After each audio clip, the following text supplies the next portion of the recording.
할렐루야. 네, 수요예배 나오신 모든 성도님들을 주님의 이름으로 환영하고 축복합니다. 네, 오늘은 약함 속에 숨겨진 강함이라는 제목으로 하나님의 은혜를 함께 나누겠습니다. 실천신학대학원에 속한 21세기 교회 연구소와 한국교회 탐구센터 그리고 목회데이터 연구소가 공동으로 연구한 내용이 있습니다. 교회를 다니고 있는 청년들 대략 700여 명을 대상으로 이러한 설문을 조사하였는데요. 그리스도인으로서 한국 사회를 살아갈 때 현실적으로 인식되는 것이 무엇인가요? 라는 질문이었습니다. 이 질문에 무려 92%가 되는 사람들이 우리 사회는 돈이 최고의 가치가 된 사회라고 답하였습니다. 그러면서 답한 청년들 역시 그리스도인이지만 사회생활을 하면서 물질이 가장 큰 영향을 준다라고 소개를 하였죠. 그리고 두 번째로 많이 답한 것은 우리 사회는 현재보다 더 높은 계층으로 상승하는 게 매우 어려운 사회다라고 답하였습니다. 이 시대는 단순히 열심히 노력만 해서 성공의 궤도를 오른다라는 생각보다 그렇게 상승하는 것 자체가 매우 어려운 사회 문화적 구조라는 인식을 이미 청년들은 가지고 있다라는 사실입니다. 그래서 자연스레 이 시대를 통해 불공정한 사회, 불합리한 사회임을 그 다음으로 많은 답변을 들어놓았죠. 결국 오늘 이 시대 청년들은 이 사회가 불공평한 사회이기에 내가 무엇을 해도 성공할 수 있는 단계가 매우 어렵다라는 것을 기본 베이스로 깔고 있는 상태이기에 어떻게든 돈이 있어야지만 인정받고 최고의 가치로 여기는 사회임을 인식하고 있다라는 것이죠.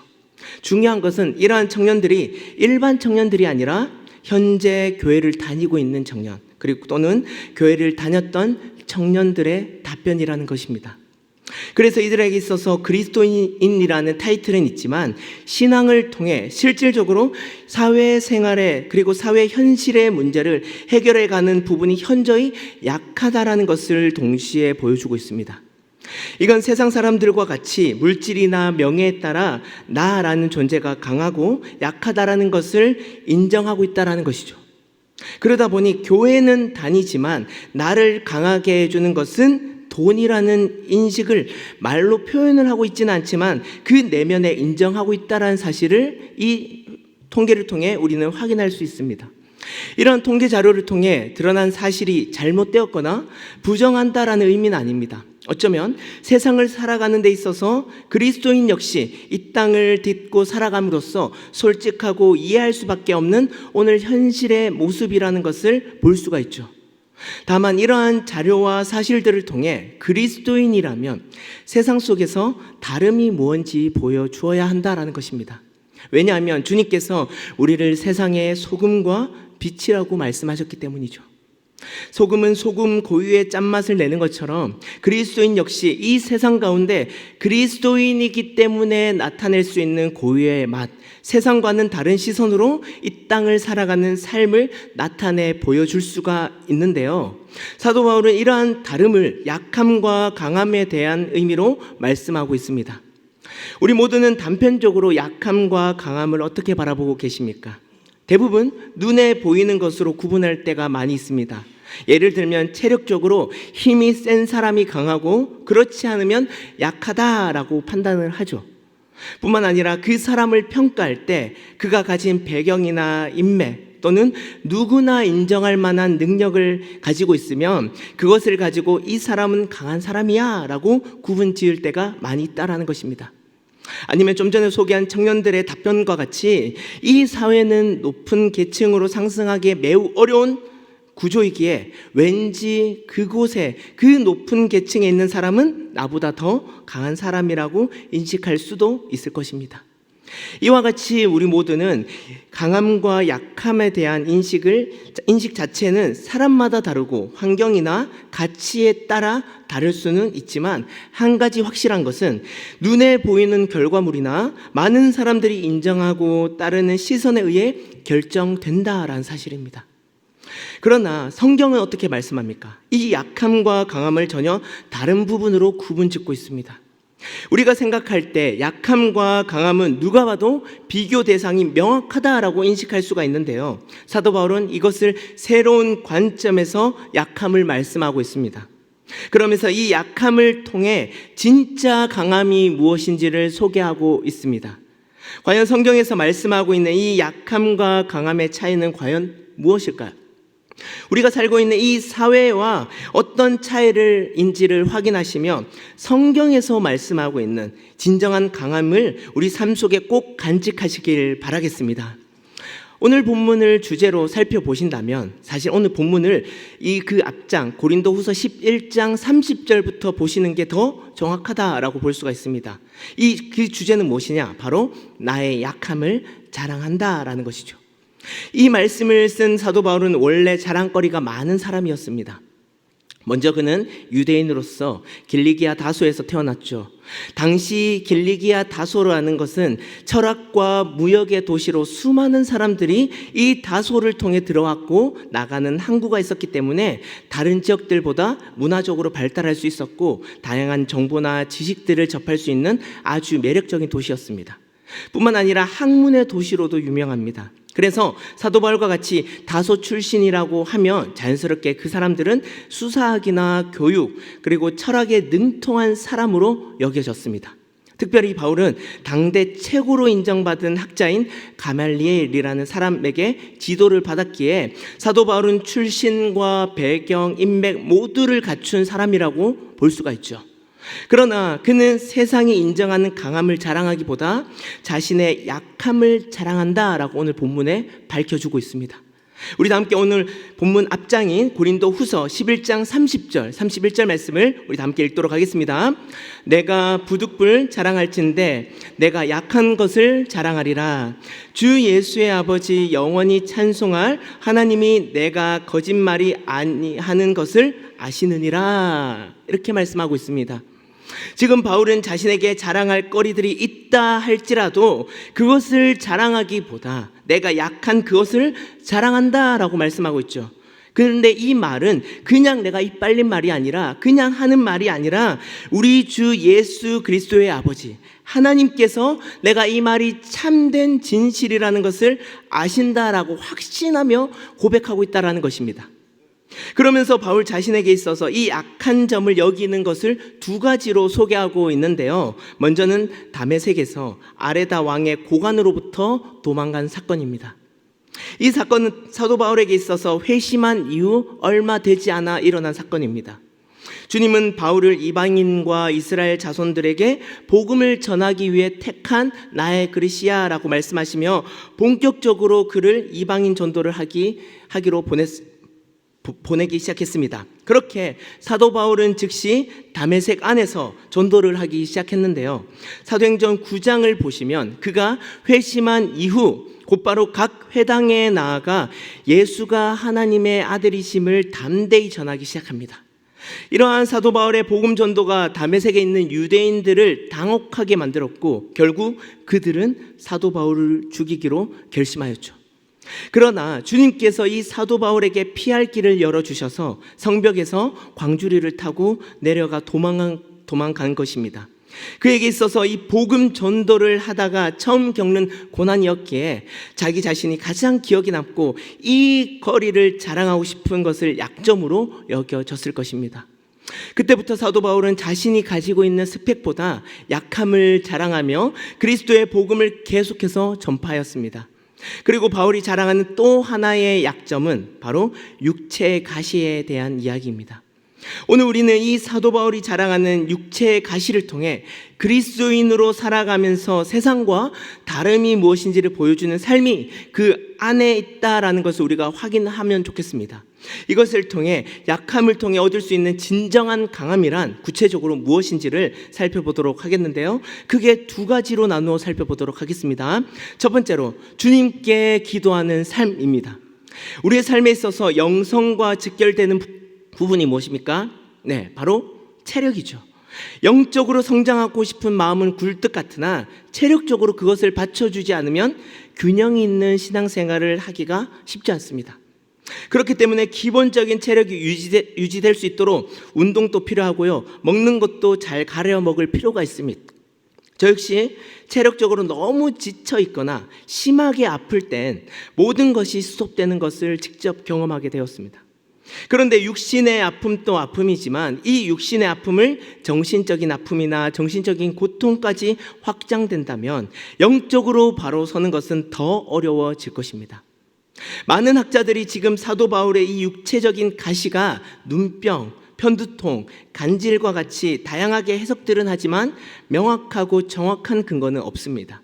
그러나 확실한 것은 그에게 있어서 이 육체적 가시는 사탄의 사저로부터 왔다라는 것으로 표현해 볼 때, 그리고 이 가시를 두고 하나님께 3번이나 간구했다라는 것으로 보았을 때 분명 일상생활에 지장을 주는 고통과 어려움을 주는 질병이었을 것입니다.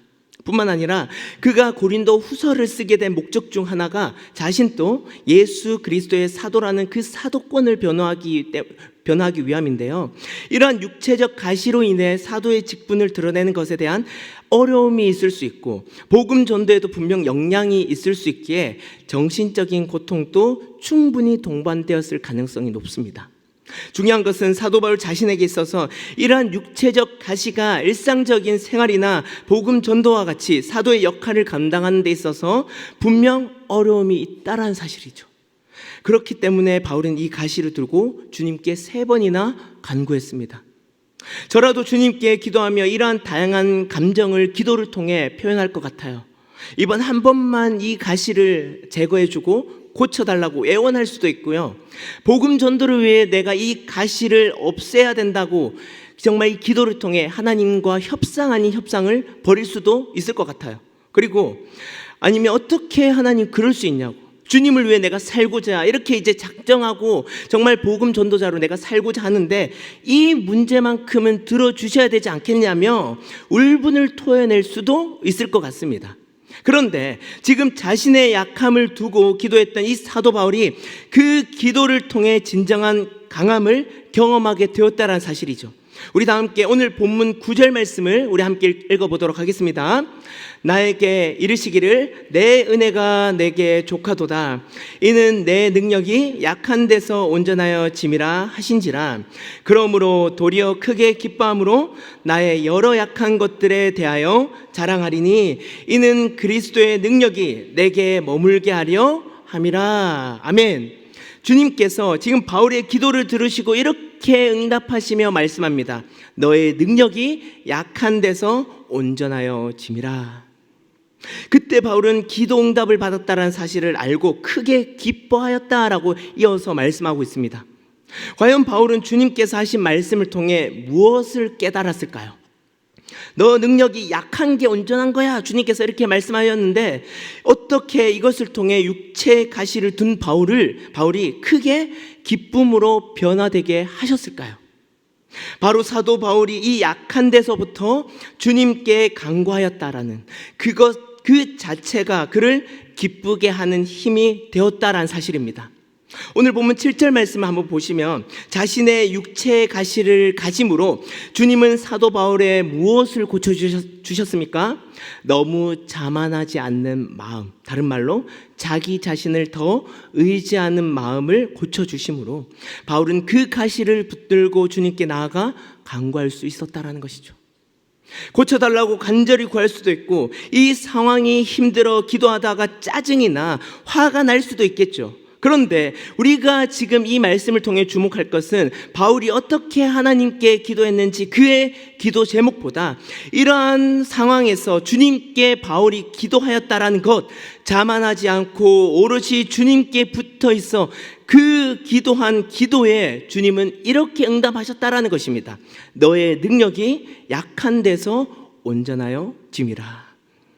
여러분, 우리도 사도 바울과 같이 하나님 앞에 나아가 기도하기 위해 매 순간 하나님 앞에 나아가기 위해서는 우리는 하나님 앞에 겸손해야 합니다. 그 겸손함이란 주님의 은혜 없이는 살 수 없는 간절함, 그리고 그 은혜만이 내가 살아갈 이유, 그 은혜에 대한 고귀함을 아는 것이 진짜 겸손함입니다. 그러나 우리 마음에 나도 모르게 자만과 교만이 찾아오면 그때부터는 하나님을 제대로 찾지 않게 됩니다. 요한계시록에서 주님은 에베소 교회에게 너희가 처음 사랑을 버렸다라고 책망하셨습니다. 그러면서 그들에게 처음 사랑을 생각하며 처음 행위를 가질 것을 이어서 말씀하고 계시는데요. 주님은 왜 그들에게 처음을 강조하실까요? 에베소 교회도 처음엔 그리스도의 이름을 위하여 견디고 인내함으로 약한 자들을, 그리고 악한 자들을 용납하지 않는 겸손함과 거룩함이 있었던 것이기 때문입니다. 그러나 그들이 처음 마음과 첫사랑을 잃어버리게 되자 하나님의 뜻을 제대로 알지 못하게 되었다라는 것입니다. 이것이 바로 영적 교만함입니다. 그러자 주님께서 이렇게 에베소 교회에게 경고하시죠. 너희가 처음 사랑, 처음 행위를 가지지 못하게 되면 내가 거기에 가서 너의 촛대를 옮기겠다. 사랑하는 여러분, 이 말씀을 기억하시기 바랍니다. 그리고 이 말씀을 통해 진짜 약함과 강함을 잘 구분하시길 바랍니다. 우리 삶에 있어서 무엇이 우리를 약하게 하고 무엇이 우리를 강하게 하는지를 깨닫게 된다면 이 땅을 사는 동안 우리가 어느 방향으로 가야 하는지를 바르게 정할 수가 있죠. 특별히 나를 강하게 하시는 주님을 찾는 그 기도 자체가 그 어떤 것보다 강하다라는 것을 실제 우리도 기도를 통해 경험하시길 바라겠습니다. 사도 바울의 입장에서 바라볼 때 자기 자신에 대해 자랑할 부분들이 얼마나 많을까요? 그러나 하나님은 바울을 마치 욥과 같이 사탄의 사자를 허락하심으로 자기 자신에 대한 자랑거리를 낮추시게 하시고 오로지 주님께 간구하게끔만 이끄셨습니다. 그런데 이 기도가 아이러니하게도 그의 인생의 힘이 되고 능력이 되어 그러므로 도리어 크게 기뻐하게 하는 강함이 된 줄 믿습니다. 이와 같이 우리의 삶에도 진짜 강함은 주님께 붙어있는 삶, 주님과 함께하는 삶, 주님께 온전히 기도하는 삶인 줄 믿습니다. 이 약함을 통해 얻을 수 있는 진정한 강함, 두 번째로는 주님의 은혜에 만족하는 삶입니다. 본문에서 사도 바울이 자랑하는 것은 자신의 약함이라고 하였습니다. 다메섹에서 복음을 전하다가 그 지역 사람들이 자신을 죽이려 하자 광주리를 타고 내려온 것과 여전히 해결받지 못한 육체의 가시가 있겠죠. 이 모든 약함을 자랑하는 이유는 이러한 약함을 통해 주님께서 나를 강하게 하시는 삶으로 인도하심으로써 바울 자신의 진짜 정체성이 무엇인지를 알았기 때문입니다. 그 정체성이 무엇입니까? 바로 주님의 은혜에 만족하는 삶입니다. 우리 주님께서 말씀하신 9절 상반절만 우리 다시 한번 읽어보도록 하겠습니다. 나에게 이르시기를 내 은혜가 내게 족하도다. 이는 내 능력이 약한 데서 온전하여 짐이라. 주님은 이전부터 바울의 삶을 다 알고 계셨습니다. 그의 출생 배경과 학력, 누구 밑에서 배워왔는지, 심지어 로마 시민권을 가진 자라는 사실까지 주님은 다 알고 계셨습니다. 그러나 주님은 바울에게 있어서 그들이 자신의 자랑거리가 되는 것을 원치 않으시고 오직 주님의 은혜만이 그의 삶에 만족이 되고 자랑이 되길 원하셨습니다.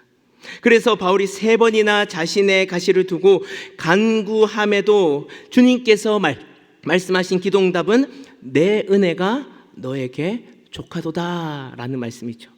이 말씀을 영어 성경으로 보면 족하다라는 단어가 넉넉하다, 충분하다라는 뜻으로 말씀하고 있습니다. 이게 무슨 의미일까요? 지금 너가 구하고 있는 이 기도 제목들, 이 모든 기도 제목들보다 내가 내 은혜 하나만으로 너의 인생 가운데 차고 넘칠 만큼 만족하다라는 것입니다.